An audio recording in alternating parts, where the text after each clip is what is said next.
Yulduzlar hayoti kanalimizning ushbu sonini Ritik Roshanga bag'ishlaymiz.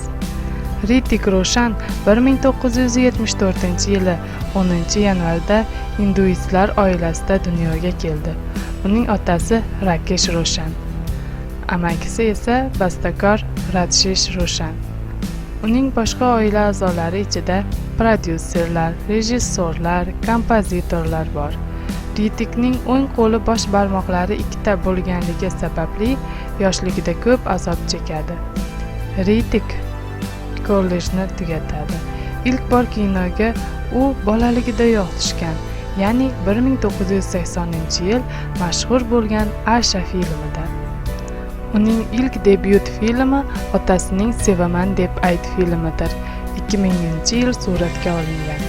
Ushbu filmdagi roli uchun Filmfare mukofotini oldi. 2000-yil Ritik Roshan Sanjay Khannaning qizi Syuzanna Roshan Khanga uylandi. Bu nikohdan 2 o'g'il, Rehan 2006-yil va Ridan 2008-yil dunyoga keldi.